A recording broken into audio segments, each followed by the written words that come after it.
Pessoal, tudo bem? Bom estar aqui com vocês. Eu estou falando para as duas turmas agora, esse vídeo aula. Hoje vai ser um pouquinho mais curto, né? E nós concluímos a parte de terceirização e vamos entrar agora no item 8º do nosso conteúdo programático. E nesse item 8º nós tratamos das relações especiais de emprego, né? Na verdade, vocês vão ver lá o item, o título do item 8º diz relações especiais de emprego. E dentro desse item estão inseridos os empregados domésticos, empregados urbanos, atletas profissionais, o teletrabalho e o trabalho intermitente. A gente vai fazer abordagem de cada um, né? Por que o nosso conteúdo programático tem esse tópico separado, né? Analisa essas figuras? Porque essas figuras são figuras que têm características muito específicas, né? E eles merecem uma análise, um aprofundamento, uma pesquisa maior, né? Por isso que tem o destaque para a figura do empregado doméstico, do empregado rural, dos atletas profissionais, né? O teletrabalho foi inserido pela reforma trabalhista, né? Também o trabalho intermitente. Então a gente vai fazer essa abordagem de uma forma bem mais tranquila, né? Assim, focando nessas figuras que eu mencionei. E hoje a gente vai falar um pouquinho do empregado doméstico, figura importante, né? E quando a gente começa a falar do doméstico, nós não podemos deixar de mencionar a evolução legislativa que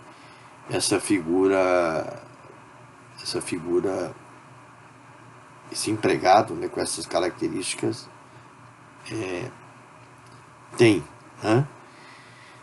A CLT, que é de 1943, ela, no artigo 7º, ela traz o conceito de empregado doméstico, mas ela exclui a incidência da aplicação da CLT na figura do empregado doméstico. Interessante, né? Ela exclui tanto o empregado doméstico, o empregado rural. Nós vamos, né, vocês podem observar depois que na redação do artigo 7º, o legislador, quando ela foi editada, diz claramente que não se aplica a CLT na figura do empregado doméstico. E aí criou-se, né, um vazio, do seu ponto de vista, porque ele é empregado, tem todas as características, mas por muito tempo aplicava-se ao doméstico, né, a locação de serviços pelo Código Civil, né, de 1916, Código Clovis Bevilacqua, que foi autor desse código, né? Eu estudei por ele, incrível, né? Estudei pelo Código Bevilacqua. Depois que o novo Código Civil, tive que reestudar, né? Mas estudei pelo Código de 1916, o Código Clovis Bevilacqua. Foi o autor, né? Ele foi o jurista, tem o nome desse jurista, porque ele que fez a proposta, né? E tem o nome dele. Inclusive o centro acadêmico nosso aí da PUC chama Clovis Bevilacqua, né? Tem um nome. Bom, então eu não posso deixar de mencionar a evolução legislativa importante. Como o Código Civil era aplicado à figura do doméstico, né, verificou-se que essa forma de prestação de serviço é relação de emprego, né? Mas aos poucos, né, a legislação foi avançando. Então aqui a gente tem uma evolução legislativa importante tratando da figura do empregado doméstico, né?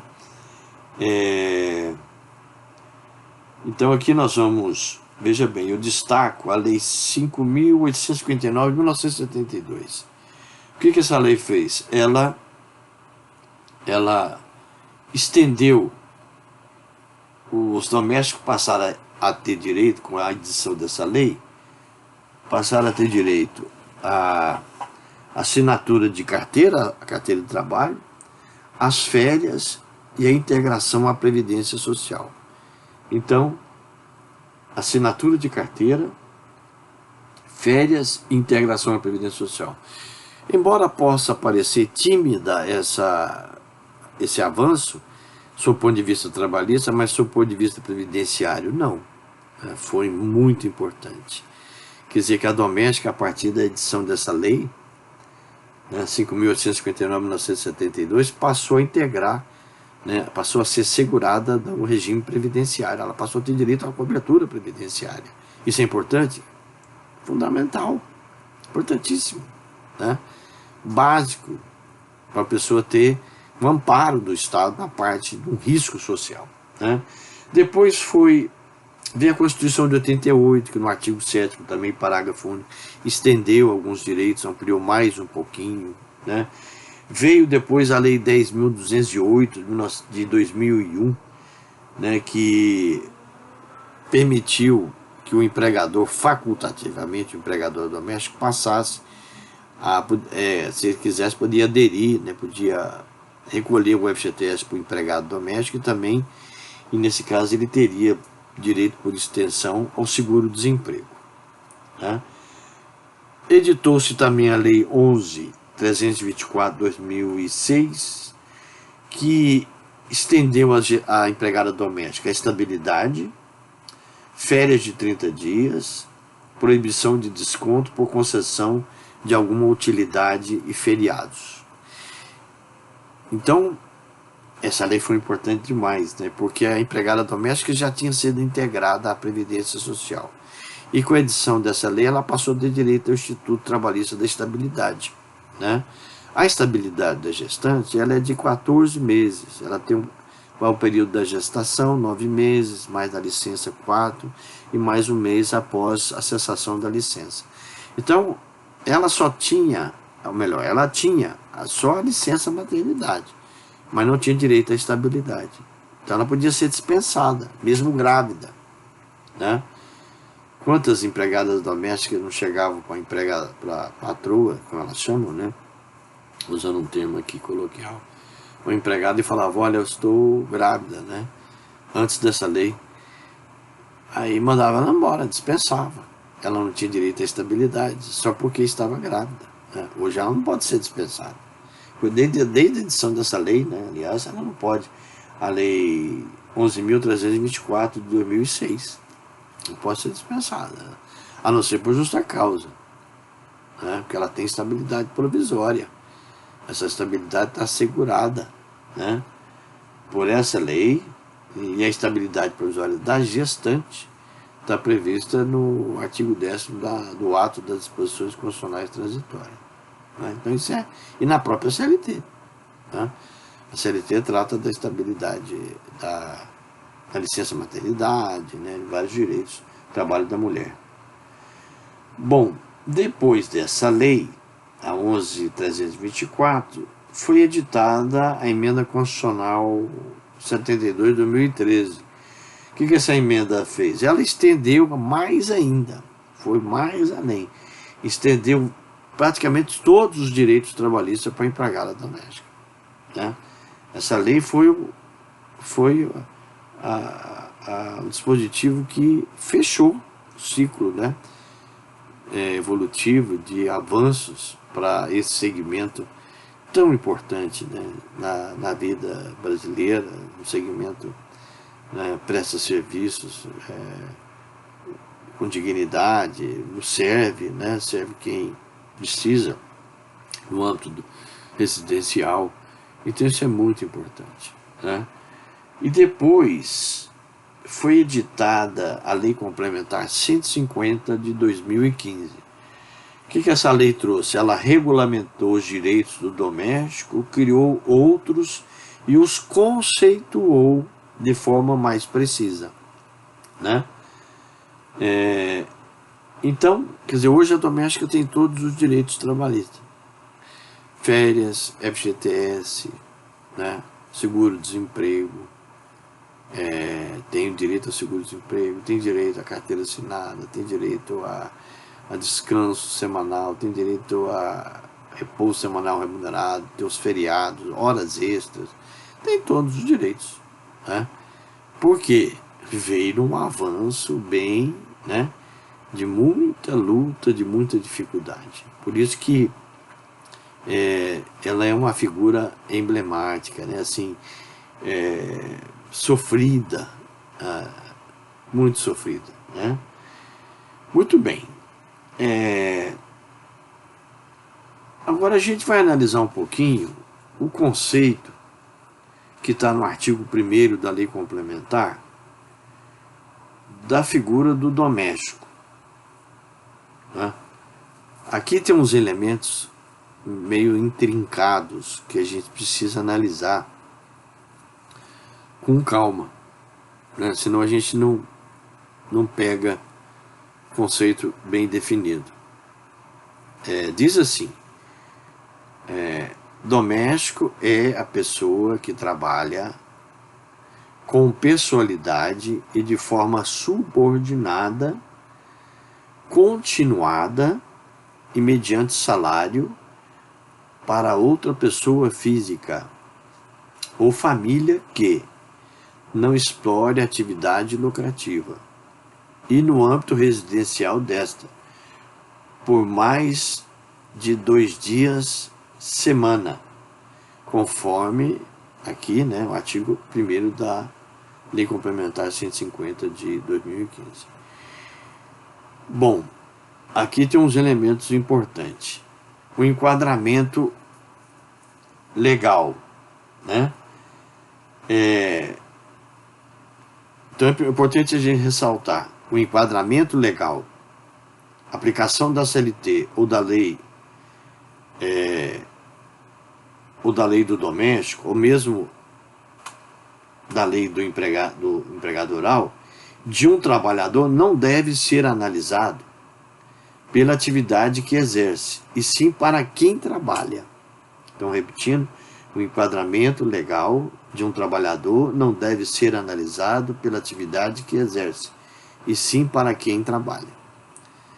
Logo, se uma empregada, isso aqui é importantíssimo, se uma empregada exerce a função de cozinheira,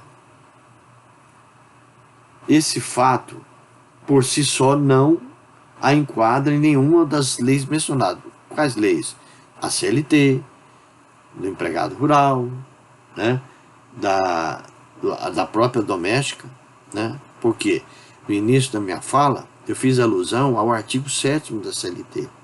E lá o artigo 7º exclui a doméstica, exclui o empregado rural da aplicação da CLT, né?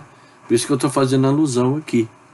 Então, logo, se uma empregada exerce a função de cozinheira, por si só, não se enquadra nenhuma das leis mencionadas, pois será necessário, é preciso, que se pesquise quem é seu empregador. Então, se ela é cozinheira, quem é o empregador dela? Se o empregador for pessoa física, e essa pessoa física não explore atividade lucrativa, esse empregado, essa faxineira será doméstica. Repetindo, se esse empregador for pessoa física, né, e não explora atividade lucrativa, não explora atividade lucrativa, será doméstica. Se o empregador dessa faxineira for um restaurante, um hotel, uma loja, ela será urbana, não será empregada doméstica, né? Porque o empregador doméstico não pode ser pessoa jurídica. Empregador doméstico não pode ser pessoa jurídica, tá? Tem que ser pessoa física. Está na definição aqui que nós acabamos de ler do artigo 1º da Lei Complementar 150. Ele tem que ser pessoa física. Ok? Tem que ser pessoa física. Tá? Então tá aqui essa definição importante. Né? Uma outra consideração, ainda sobre esses exemplos que a gente está analisando, eu gostaria de dizer que é preciso lembrar que para ser doméstico, basta trabalhar para empregador doméstico, independentemente da atividade que o empregado doméstico exerça. Isto é, tanto faz se o trabalho que ele vai exercer intelectual, manual ou especializado. Né? Então, a função de doméstico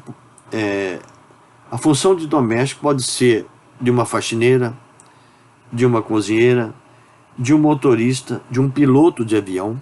Como assim? Ora, nós já vimos, se a cozinheira trabalha com uma pessoa física que não explora atividade lucrativa, ele é doméstico. Né? Um motorista particular contratado por uma pessoa física também é doméstico, embora ele seja motorista, ele tenha formação. Né? Um piloto de avião pode ser doméstico. Né? Piloto de avião particular. Um piloto de avião particular pode ser doméstico. Né? Um caseiro de uma casa, de uma chácara de lazer, que para descanso, né, que não explora essa propriedade, é doméstico. Você vai registrá-lo como doméstico. A empregada que trabalha numa fazenda e ela só cuida da sede da fazenda, da casa. Ela limpa a casa, recebe o proprietário, a família, faz almoço, faz janta, faz doce, deixa tudo arrumado, lava roupa, né? Deixa cama, tudo. Quer dizer, ela cuida da casa, da sede da fazenda, ela é doméstica. Ela não é empregada rural. Tá? Se for, né? Empregador pessoa física. Tá certo? Empregador pessoa física. Tá? O empregador rural não pode ser pessoa jurídica. Isso tem que estar bem claro. Tá? Não pode ser pessoa jurídica. Certo? Não pode a pessoa jurídica ser a tomadora do serviço doméstico. Tá? Não podem. Portanto, não são, olha só, não são considerados domésticos empregados em atividades assistenciais, beneficentes, comerciais, né? Lavadeira, arrumadeira, cozinheira, né? De hotel ou de pensão. Certo? De hotel ou de pensão. Industriais, né? Cozinheira da fábrica, também não pode ser, também não pode um profissional liberal ser considerado em sua atividade empregador doméstico. Né? A faxineira do escritório de um advogado, do engenheiro ou de um doméstico, tá? Também não pode um profissional liberal ser considerado em sua atividade empregador doméstico. Então, se eu contrato ela não é doméstica, se eu tenho um escritório de advocacia, né, pessoa física, contrata para fazer a limpeza, né, ela não é doméstica, né, profissional liberal. Então, frisar bem essa questão, isso é um ponto crucial, que aí a gente define os elementos, né, o primeiro elemento aqui da figura de quem é doméstico. Tá? Então, percebe-se dos exemplos que nós citamos aqui, né, que o doméstico não é só a cozinheira, a babá, a faxineiro, o motorista, a governanta, o vigia, o jardineiro, o mordomo, a copeira e a lavadeira, mas também podem ser domésticos o professor, o piloto, né, a enfermeira, a cuidadora, né? Então, tem essas características. Isso aqui é muito importante, né? Porque aí nós definimos, tá? Esses elementos constitutivos.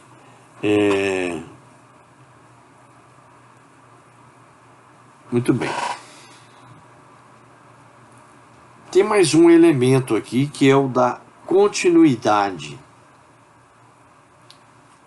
Esse é um elemento interessante. Vou falar só um pouquinho dele, depois a gente encerra, para depois retomarmos no próximo vídeo, né? Mas o que caracteriza uma doméstica?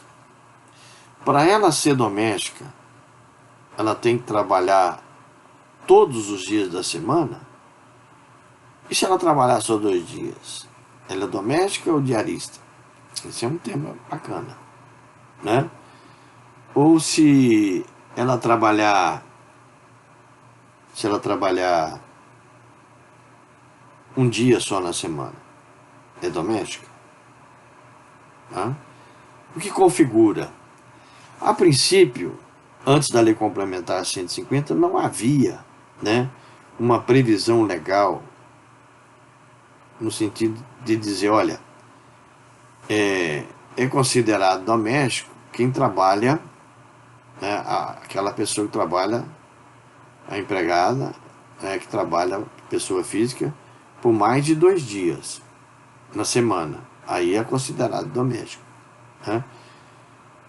Não havia essa previsão. No entanto, a Lei Complementar 150 de 2015 trouxe esse dado interessante, né, que fala de continuidade. Serviço contínuo. A CLT usa, no artigo 3º, né, lá dos elementos configuradores da relação de emprego, usa natureza não eventual. Aqui, a Lei Complementar está usando o termo continuidade, né? Trabalho contínuo, né? Diz exatamente isso, né? Trabalho contínuo. Bom, forma contínua, uso a expressão de forma contínua. A CLT usa a expressão natureza não eventual. Então, como é que fica essa questão, né? Aqui eu estou com um livro da Volle aqui, e ela faz um comentário interessante sobre esse tópico, porque então quem trabalha até 2 dias não é empregado. Se trabalhar mais na semana, se trabalhar mais de 2 dias é empregado doméstico. Se trabalhar menos de 2 dias não é empregado doméstico. Pode ser faxineira, né? Seria um enquadramento, né? Ou pode ser também um serviço, uma prestação de serviço comum, né? Uma cuidadora que só vai uma semana para cuidar de uma pessoa física, um idoso que contratou, só vai uma vez, só vai 2 na semana, não é doméstico, né? Se não é doméstico, é uma relação, né, de trabalho normal, não caracteriza vínculo empregatício. Essa é uma dúvida, né, que a gente levanta para a gente pensar um pouquinho. E aí a Volle coloca essa questão em debate. Ela diz o seguinte: antes da Lei Complementar 150 de 2015, a tese preponderante, tanto na doutrina como na jurisprudência, era a de que o trabalho prestado num só dia da semana, para tomador doméstico, por exemplo, a faxineira, a passadeira, não gerava vínculo de emprego, por não ser contínuo o serviço prestado. Aliás, tese que prevalece até hoje, né? Mas agora, porque a Lei Complementar trata do tema. O que a Lei Complementar fala? Para 3 dias ou mais de trabalho na semana, por várias semanas, a jurisprudência defendia que era a hipótese de trabalho contínuo. Logo, gerava o vínculo empregatício. Até o advento da Lei Complementar 150 de 2015, defendimos a corrente de que trabalho contínuo era aquele desenvolvido 3 ou mais dias na semana, por mais de 4 horas a cada dia, por período não inferior a 30 dias. Né? E aí veio a lei complementar 150 e fala claramente, né? Ela diz no artigo 1º, toda essa controvérsia parece estar superada pelo artigo 1º da Lei Complementar 150 de 2015, pois apontou que será empregado doméstico aquele que trabalha por mais de 2 dias por semana. Né? Por mais de 2 dias na semana. Então, para configurar continuidade ou a não eventualidade, né? Se pegar a continuidade contínuo, que é a expressão utilizada pelo artigo 1º da Lei Complementar 150, diferente um pouquinho lá do artigo 3º, que fala em não eventualidade, né? Se ele só se configura, né, trabalho não eventual ou contínuo, por mais de 2 dias na semana. Né? Uma dúvida que fica é, isso, então, uma diarista que trabalha 2 vezes numa casa, pode vir a ser empregada doméstica ou não? Ou como ela não trabalha 2 dias, é mais de 2 dias, né, ela não é empregada doméstica. Será que esse dispositivo define dessa maneira? Fica descartado então? Vou dar uma sugestão para a gente pensar. Se uma diarista, entre aspas, né, colocar assim, trabalha 2 vezes numa residência por semana, não tem outra clientela, trabalha 8 horas normais diárias, de forma reiterada, entra semana, sai semana, passa um ano, passa 2 anos, ela sempre trabalhou 2 dias na semana. Nesse caso, ela estaria excluída da Lei Complementar 150, não seria considerada empregada doméstica, continua sendo diarista. Né? Essa é uma questão que eu quero deixar para vocês pensarem, né? E para nós tratarmos na próxima aula, certo? Bom, fica aqui essa análise que a gente está fazendo da doméstica, né? Depois a gente vai entrar na figura do empregado rural, outra figura, na próxima segunda-feira, e a gente vai tentando concluir, fechar esse tópico 8º aí do nosso conteúdo programático. Agradeço vocês, um grande abraço, e a gente vai seguir na nossas videoaulas, né? E também no chat, né? da plataforma Moodle. Não sei se vou mudar ainda para a plataforma Teams. Vou ver se vai dar certo, né? Vou conversar com alguns colegas que estão trabalhando com ela, ver se eles aprovam ou não, se ela está funcionando bem. Tem alunos que estão dizendo que ela funciona bem, né? Eu vou verificar, tá bom? Vou conversar com o professor Gil, que é meu amigo, ele entrou agora na plataforma. Mas por enquanto fica dessa maneira, tá? Um grande abraço para vocês, tá bom?